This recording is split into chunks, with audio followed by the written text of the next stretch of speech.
कुछ और होता तो शायद मैं जेल में भी होता।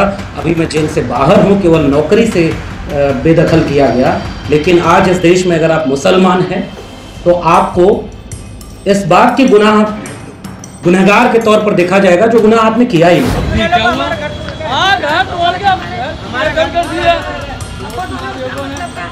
50 साल से रहते हैं हम। कितने साल से रह रहे हैं? 50 साल होगा हमारे को। 50 साल से यहाँ रह रहे हैं? 50 साल होगा। तो कहाँ जाएंगे आप अभी? अब क्या घर के बेघर होगा, आप ढूंढेंगे घर, क्या करेंगे?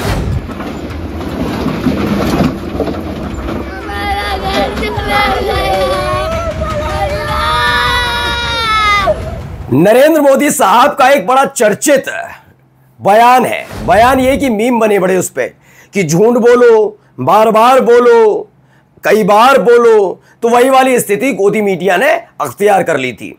एक एक एंकर फर्जी और घटिया खबरें दिखाने में जुटा हुआ था जिससे वो अपने आका के करीब आ जाए। इनमें से एक का कान ऐसा मरोड़ा गया है कि वो काएं काएं करने लग गया है। जी हां, मैं बात कर रहा हूं अर्णब गोस्वामी की। पहले भी जेल यात्रा हो चुकी है, वही सपने आ गए होंगे जैसे ही कांग्रेस की तरफ से पहले तो मोदी शाह के लाडले अमित मालवीय और अर्णब गोस्वामी दोनों के खिलाफ झूठी और फर्जी खबरें चलाने और ट्वीट करने को लेकर एफआईआर दर्ज की गई। उसके फौरन बाद ही बड़े बड़े अक्षरों में लिख दिया आई एम सॉरी, यानी बीजेपी को एक और तोहफा मिला है, एक और माफी वीर मिल गया है। यही नहीं, खबर इसके अलावा महमूदाबाद से भी जुड़ी हुई दिखाऊंगा। प्रोफेसर महमूदाबाद जो अब एक आंदोलन में तब्दील हो गए। अब तक बात सिर्फ विपक्ष या तमाम अलग अलग संगठन कर रहे थे, लेकिन अब बड़े पैमाने पर प्रोफेसर महमूदाबाद की गिरफ्तारी के खिलाफ मोर्चा खोला गया है और दिखाऊंगा 100 लोगों के हत्या का आरोप जिस पर है वो कौन है और क्यों नहीं इस देश की मीडिया छाती पीट रही है। नमस्कार, मैं हूं प्रज्वल गौतम और आप देख रहे हैं the live TV. The live TV, सच सबसे आगे। शुरुआत करने जा रहा हूं इस पूरे माफीनामे से। आर डिजिटल बताया गया कि एक जो कांग्रेस ऑफिस की हमने तुर्की वाली, हमने आपको दिखाया था ना इस्तांबुल कांग्रेस सेंटर, मैंने तब भी कहा था ये कांग्रेस वो नहीं कांग्रेस है, पंजाब छाप पार्टी नहीं है, राहुल गांधी वाली नहीं है, ये कांग्रेस है। इसका मतलब समझिएगा, मतलब भारतीय जहां जहां लिखा होगा भारतीय जनता पार्टी थोड़ी ना हो जाएगी, जहां जहां जनता लिखा हुआ जनता थोड़ी भारतीय जनता पार्टी का थोड़ी ना हो जाएगा। ऐसे कांग्रेस जहां लिखा था अनपढ़ों की फौज ने, मैंने कहा ना ये अनपढ़ आदमी है। मैं ऐसे अनपढ़ क्यों कहता हूं वो बताऊंगा अभी आपको, पहले पढ़िए। तुर्की में कांग्रेस ऑफिस बता दिया था जबकि वो लिखा था इस्तांबुल कांग्रेस सेंटर।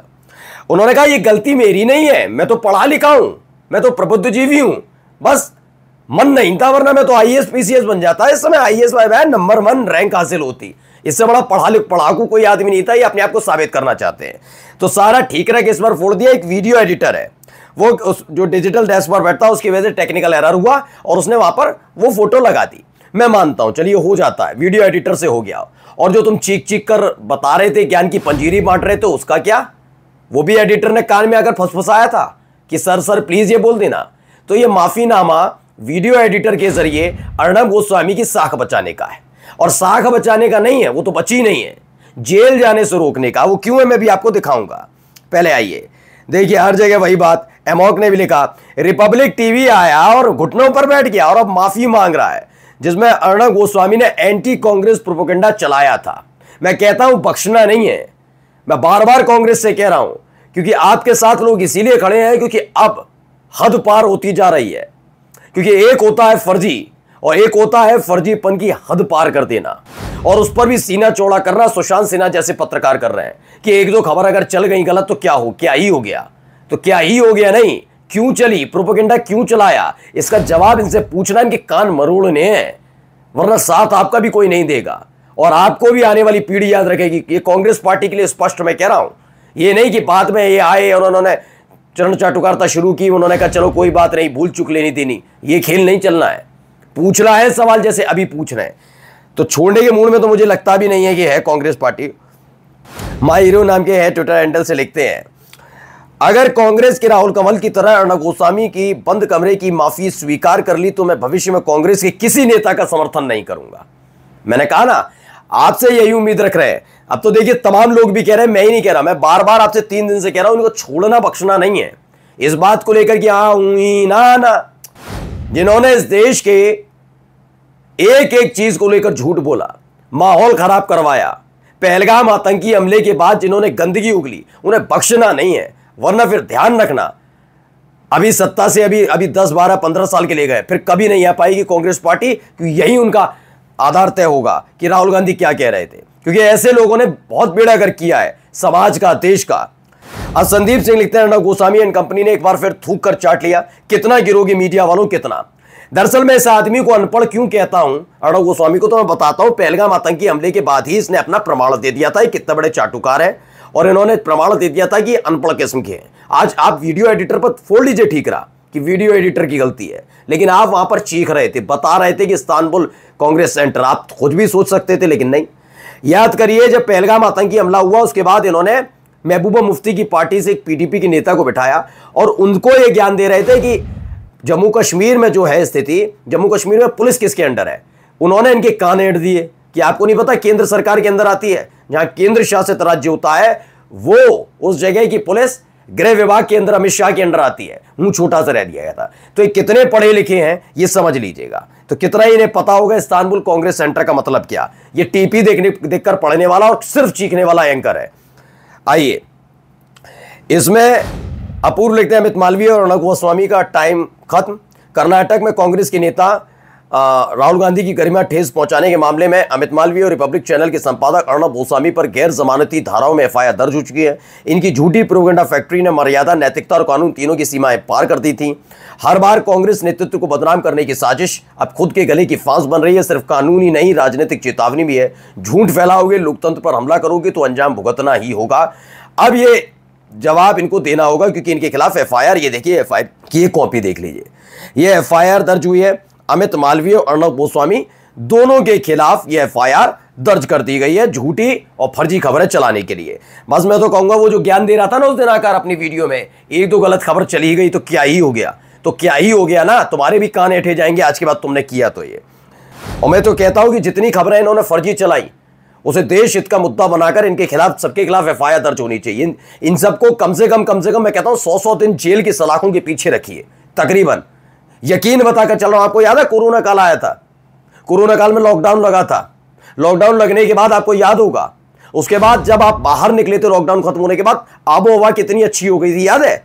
ऐसे ही है ये लोग, इसीलिए कह रहा हूं इनको अगर जेल की सलाखों के पीछे ठूसेंगे ना, उस दिन आपको एहसास होगा समाज कितना सुंदर है। ये देश वैसा नहीं है जैसा ये बनाने की कोशिश कर रहे हैं, आपको अंदाजा हो जाएगा। अब देखिए क्यों ये हरकत है, इसकी हरकतें देखिए। अब तो बेचारे माफी वीर हो गए। और आपके पार्टी के रोम से आए हुए इटली वाली सोनिया गांधी चुप नहीं रहती। आज वो चुप है, मन ही मन में मुझे लगता है वो खुश है। बिल्कुल वो खुश है कि संतों को मारा गया, जहां पे उनकी सरकार। अब ये आदमी देखो कितनी नफरत फैलाता है ये आदमी, ठीक है। अभी और भी है इनका, ये तस्वीर याद है आपको जब जेल की सलाखों के पीछे जाना पड़ा था, यही तस्वीर याद आ गई होगी जब सरकार, महाराष्ट्र की सरकार और महाराष्ट्र की पुलिस ने जी भर के मेहमान नवाजी की थी। ऐसी हालत हो गई थी, ऐसी ही हालत होने जा रही है दोबारा, इसलिए इनको डर लगा कि कहीं ऐसा ना हो जाए तो दोबारा से माफी मांग ली, हाथ जोड़ लिए। अब आते हैं प्रोफेसर महमूदाबाद पर। द टेलीग्राफ की खबर है, अब देखिए कहां तक बात पहुंच गई, टेलीग्राफ तक ये छप रही है। 2 फेसेस ऑन सिंदूर फेस, वही लिखते हैं। प्रोफेसर महमूदाबाद है एक तरफ और दूसरी तरफ विजय शाह। महमूदाबाद गिरफ्तार किए जा चुके हैं और ये विजय शाह जैसा बड़बोला बदतमीज मंत्री आज भी मोदी और शाह के आशीर्वाद से न केवल बीजेपी का मेंबर है बल्कि मंत्री भी बना हुआ है। अब द टेलीग्राफ तक ये सवाल पूछ रहा है, शर्म तो अब आ नहीं रही होगी किसी को। देवेंद्र पाल सिंह लिखते हैं सिंदूर ने भी अपनी एक और रूप दिखा दिया, एक प्रोफेसर को जेल में डाल दिया जबकि भाजपा का एक मंत्री आजाद घूम रहा है और इसकी अब अंतर्राष्ट्रीय स्तर पर चर्चा चल रही है। बहुत बहुत बधाई हो, इतिहास आपको याद रखेगा, आपने ऐतिहासिक काम किया। ये देखिए क्या कह रहे हैं प्रोफेसर लक्ष्मण यादव, सुनिए। कुछ और होता तो शायद मैं जेल में भी होता, अभी मैं जेल से बाहर हूँ, केवल नौकरी से बेदखल किया गया। लेकिन आज इस देश में अगर आप मुसलमान हैं तो आपको इस बात के गुनहगार के तौर पर देखा जाएगा जो गुनाह आपने किया ही नहीं। उत्तर प्रदेश से मुकदमों की, अब देखिए बिल्कुल बात तो सही है कि अगर आप मुसलमान हैं, मैं बार बार कहता हूं कि मेरा कुछ नहीं है, मेरा कुछ नहीं है। अनवर खालिद कुछ मत कर देना, मेरा नाम तो प्रज्वल गौतम है, मेरा नाम प्रज्वल गौतम है। सुन लो कान खोलकर, जितने भी कुरैशी, सलमान खान और ये अनवर खालिद, सब, मेरा कुछ नहीं। ये बना दिया गया भाई, मानसिकता है। हाँ, ऐसा नहीं है हमारे खिलाफ कार्रवाई नहीं होती है, होती है हम जैसे लोगों के खिलाफ कार्रवाई, लेकिन वो उसके सीमित दायरा होता है। लेकिन क्या होता है शर्जील इमाम के साथ, क्या क्या होता है इस देश के अंदर अलग अलग लोगों के साथ, वो सबने देखा है। अब आइए, ये इनको बहुत जल्दी मिलना था। निशिकांत दुबे ने कहा घोटाले की राजधानी रांची में नए मेहमान प्रशासनिक अधिकारी विनय चौबे जी का स्वागत, पता नहीं आगे किसका नंबर आएगा। लेकिन ये भूल गए, जिन छगन भुजबल को ये घोटालेबाज इस तमाम चीजें कहते थे, पहले तो जांच एजेंसी जो इनके खिलाफ जांच कर रही थी, जब ये बीजेपी के खिलाफ खड़े थे एनसीपी शरद पवार वाली में, तब तक ये घोटालेबाज थे और जांच एजेंसियां भी लगातार जांच कर रही थी। जब अजित पवार ने बगावत की और अपने चाचा की पार्टी को तोड़ा, तो छगन भुजबल भी शरद पवार को छोड़कर अजित पवार के साथ आ गए और सरकार में शामिल हो गए बीजेपी के साथ। जानते हैं इनके लिए क्या कहा था? इनके लिए जांच एजेंसी ने कह दिया कोर्ट में जाकर, जो छगन भुजबल के खिलाफ एफआईआर दर्ज की गई थी उसकी कॉपी नहीं मिल रही, पता नहीं क्या थी एफआईआर। हंसने वाली बात नहीं है, ये यकीन ऐसा ही किया था। आप जाकर सर्च करिएगा, ये स्थिति है इस देश के अंदर। और कहते हैं लोकतंत्र जिंदा है। मैं कहता हूं, जो लोग कहते हैं ना इन हरकतों पर भी लोकतंत्र जिंदा है, चुल्लू भर पानी लेना और डूब जाना, और अपने आसपास के जो समर्थन इस बात का करते हैं उनको भी डुबो देना। अब देखिए क्या है, 100,000 करोड़ के घोटाले वाले छगन भुजबल एनडीए में मंत्री बन गए, आपको कुछ हिस्सा मिला निशिकांत दुबे जी, या यूं ही ट्विटर पर छोड़ दिए गए हो? बिल्कुल सही सवाल। कई और खबरें भी हैं, जैसे अब देखिए एक महत्वपूर्ण खबर अब आपको दिखाने जा रहा हूं, क्या क्या हो रहा है इस देश के अंदर। 7,000 होम तोड़ दिए गए। टीआरटी न्यूज की एक वर्ड की खबर है, जहां पर तब पहले वीडियो देखिए कैसे लोग परेशान हो रहे हैं।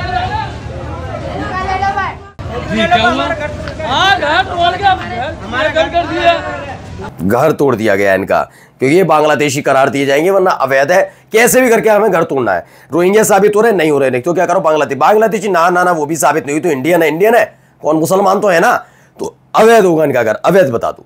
तोड़ दिए गए 7,000 घर और तोड़ दिए गए। 20 मई को आराम से बैठिए निश्चिंतता के साथ। अब इस आदमी को पहचानिए, इस आदमी के नाम की चर्चा है कहीं नहीं, लेकिन भारत समाचार निकला 100 से अधिक हत्याओं वाला डॉक्टर डेथ गिरफ्तार। दिल्ली पुलिस की क्राइम ब्रांच की बड़ी कामयाबी। दिल्ली पुलिस की क्राइम ब्रांच ने राजस्थान के दौसा से डॉक्टर डेथ के नाम से कुख्यात डॉक्टर देवेंद्र कुमार शर्मा को गिरफ्तार कर लिया। आरोपी पर 100 से ज्यादा हत्याएं करने का आरोप है। आप बताइए, लेकिन चर्चाएं कहीं हैं, कहीं चीख पुकार है, कहीं छाती पीटो कार्यक्रम चल रहा है? नहीं। सचिन गुप्ता लिखते हैं डॉक्टर डेथ के नाम से कुख्यात देवेंद्र शर्मा राजस्थान के दौसा से गिरफ्तार हुए। आश्रम में पुजारी बनकर रह रहा था। 1994 से 2004 के बीच 125 लोगों की गलत तरीके से किडनी ट्रांसप्लांट कराई। 21 ट्रक टैक्सी ड्राइवरों के मर्डर करके कासगंज यूपी में मगरमच्छ वाली हजारा नहर में फेंकी। दिल्ली, राजस्थान, हरियाणा की अदालतों ने 7 मामलों में उम्र कैद की सजा सुनाई। साल 2023 में जेल से 2 महीने की पेरोल पर बाहर आया, तब से फरार था। दिल्ली पुलिस को बड़ी कामयाबी मिली है। और जाते जाते इस तस्वीर को भी देखते चलिएगा दोस्तों।